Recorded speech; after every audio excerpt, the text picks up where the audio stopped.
pessoal, vamos então para mais uma aula de ciências. Essa semana vamos ver mais dois sentidos humanos, que é a visão e a audição. Então lembrando que na semana passada nós vimos sobre o tato, a gustação e o olfato.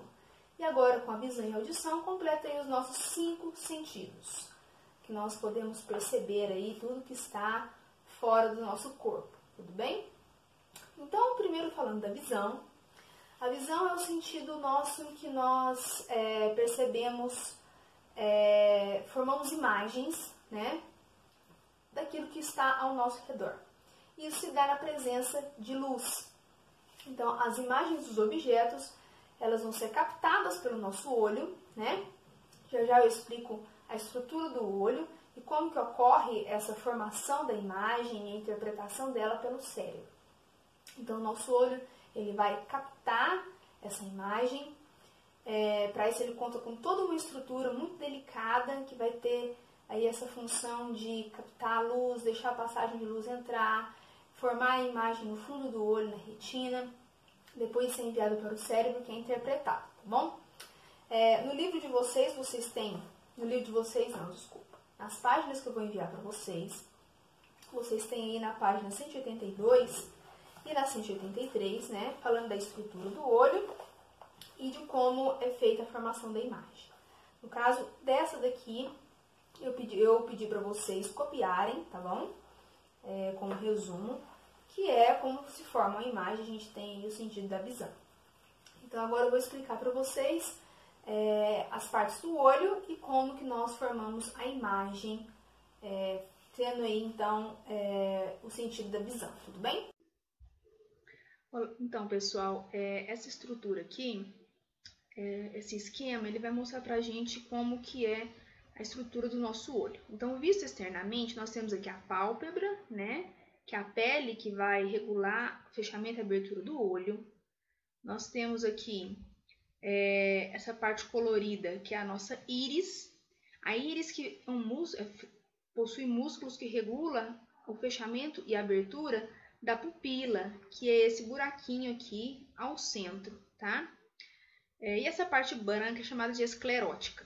Então, visto aqui esse corte do olho, né, no esquema, nós temos aqui que a pupila é essa abertura aqui por onde vai entrar a luz, tá?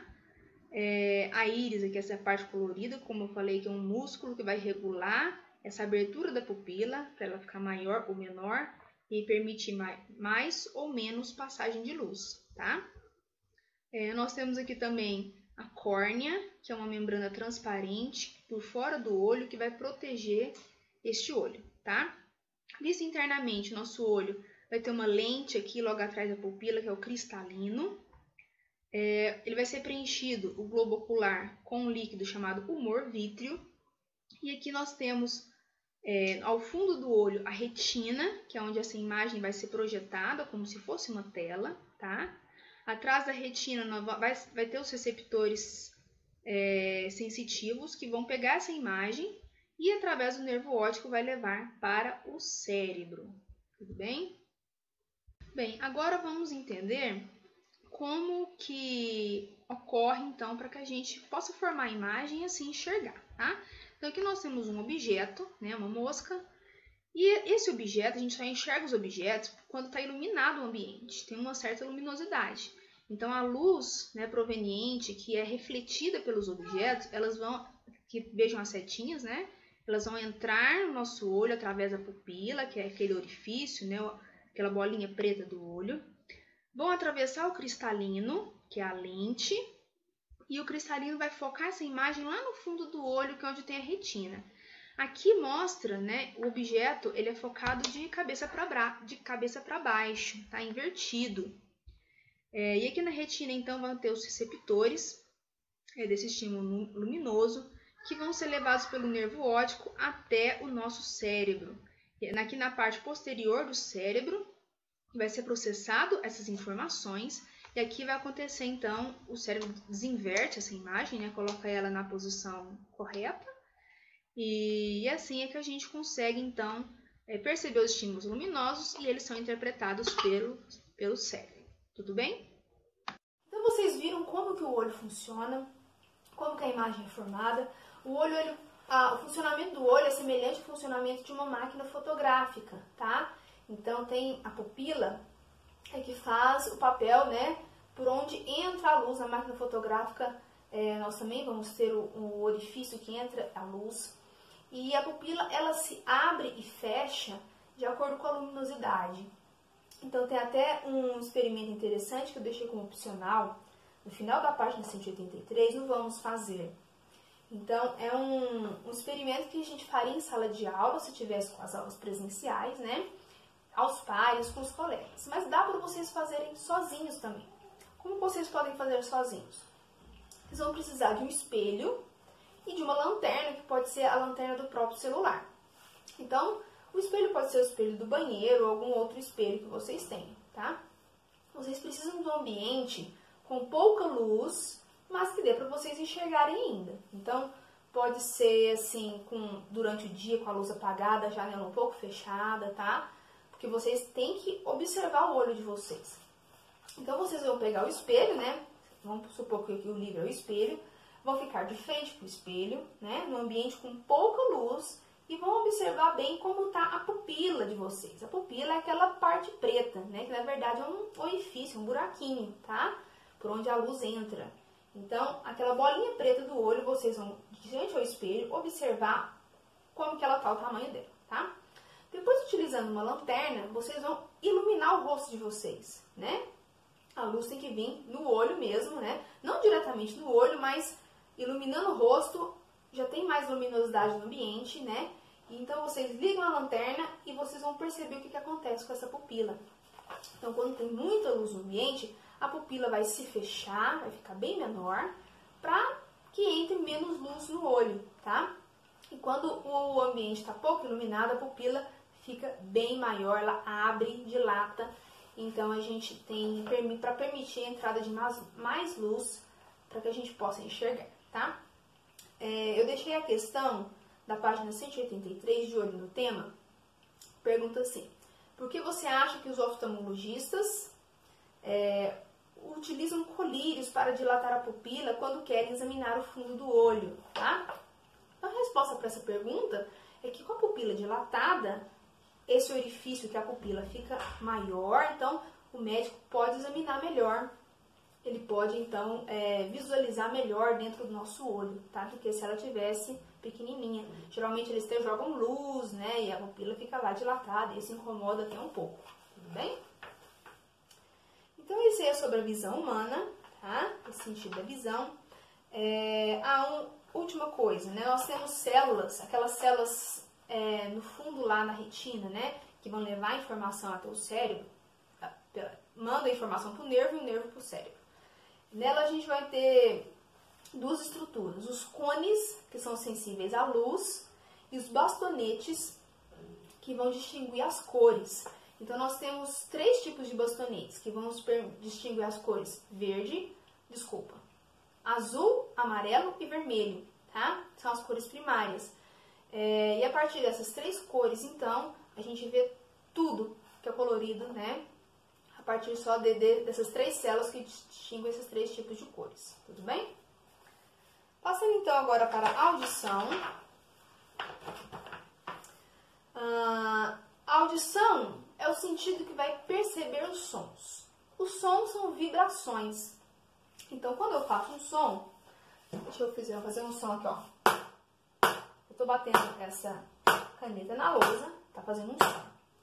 Quando eu bato essa caneta na lousa, é uma ação mecânica, né? E isso vai deslocar as moléculas de ar, tá?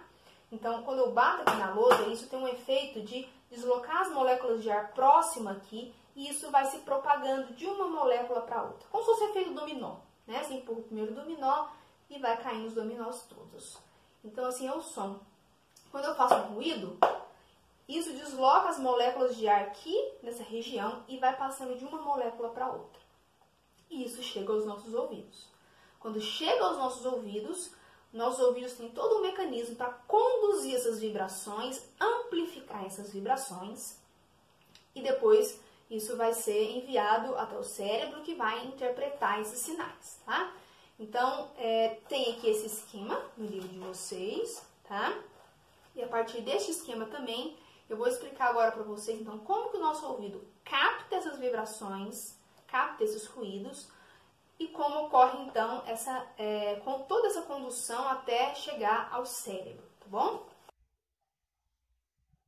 Como ocorre, então, o funcionamento da nossa audição? Então, os sons, eles vão ser captados aqui pelo pavilhão auricular, que é a orelha, tá? Ela é formada por tecido de cartilagem. Esses sons são captados pela orelha e são conduzidos a esse canal aqui, que é chamado de meato acústico. Do meato acústico eles vão atingir o tímpano, que é a membrana timpânica, tá? Então, como esses sons são vibrações, eles vão fazer o tímpano vibrar. Ele é uma membrana elástica que irá vibrar, tá? O tímpano ele vai transmitir essa vibração para 3 ossículos que estão na orelha média, ou também chamado de ouvido médio, tá? Esses ossículos, eles vão ampliar essas vibrações e transmitir essas vibrações para a orelha interna. A orelha interna é formada por esses canais semicirculares aqui e pela cóclea. A cóclea é preenchida por um líquido. Então, quando os ossículos transmitem as vibrações para a cóclea, esse líquido vai se movimentar e vai ativar as células ciliadas que estão presentes aqui dentro da cóclea, tá? Essas células ciliadas é que vão levar, então, a informação sobre esse estímulo auditivo, tá? Até o cérebro, através aqui do nervo auditivo, tá? São representados aqui em amarelo. Nós temos aqui abaixo também o ouvido interno, a tuba auditiva, tá? Que vai conectar a orelha, o ouvido médio, na verdade, com a faringe. E ela serve para diminuir um pouco a pressão aqui dentro do ouvido, tá? Então, ela atua aí diminuindo a pressão que possa aumentar demais dentro do ouvido, tudo bem? Então, vocês viram, né? Como ocorre toda essa transmissão e como o nosso cérebro, então, interpreta esses sinais. É um caminho bem longo, né? Percorrendo aí todas essas divisões da orelha, né? Orelha e ouvido, né? É o mesmo sentido aqui quando a gente estuda os sentidos, tudo bem? Então, falar orelha interna, ouvido interno, né? Dá na mesma. Então, há essas 3 subdivisões, né? De orelha externa, orelha média e orelha interna, ou ouvido externo, ouvido médio, ouvido interno, tá? Então, é um processo assim, vamos falar assim, longo, mas que acontece muito rapidamente, em fração de segundos, a gente consegue, após produzir o som, o nosso cérebro já interpreta o que é aquele som, tudo bem? No livro de vocês, traz uma tabela, nas páginas que eu vou enviar, traz uma tabela sobre a intensidade dos ruídos. Então, tem aí cada som, desde um sussurro até uma turbina de avião, e essa intensidade medido em decibéis, tá? Então, geralmente, o limite, né, para que não haja uma poluição sonora e isso comprometa o nosso ouvido, a nossa audição, é em torno de 90 decibéis. Acima disso, já é um ruído excessivo e pode causar danos à nossa audição, seja a curto ou a longo prazo, tá? Então, por exemplo, quando a gente utiliza fones de ouvido de forma muito contínua, e o som nesse fone de ouvido, né, tá alto, tá numa frequência mais alta do que deveria, isso pode levar à perda auditiva, à surdez, né, a longo prazo, tá? E a poluição sonora também das cidades, que muitas vezes extrapolam, né, esse limite aí de decibéis, acaba também podendo comprometer a nossa audição. Eu deixei como questão também, de olho no tema, da página 185, que pergunta assim: limpar a parte interna das orelhas com objetos pontiagudos é muito perigoso. Isso pode provocar acidentes como perfuração da membrana timpânica. Explique por que, neste caso, a audição pode ser prejudicada.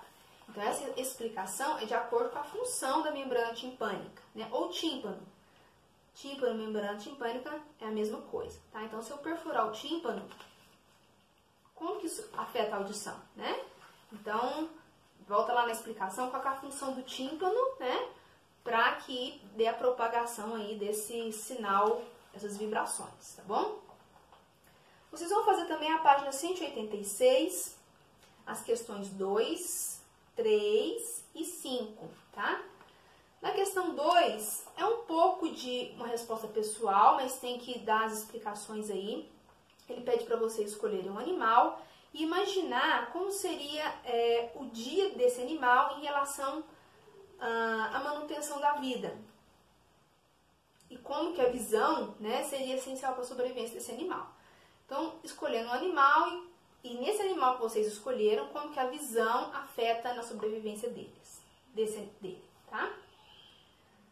Na questão 3, vocês vão relacionar as partes do olho com o que ela faz, com a função de cada uma delas. Então, tem lá pupila, retina, lente, né? Depois tem lá as funções de cada uma dessas partes, tá bom? Então, basta colocar um número e a letra, que é a função daquela parte do olho. Na questão 5, é uma tirinha, né? Que mostra aí esse menino, que é o Armandinho. Ele está lendo um livro, né, que fala assim que na natureza os animais têm cores vivas para poder afastar os predadores. Né? É algo comum mesmo. Animais com cores muito chamativas, vermelho, amarelo, azul, né?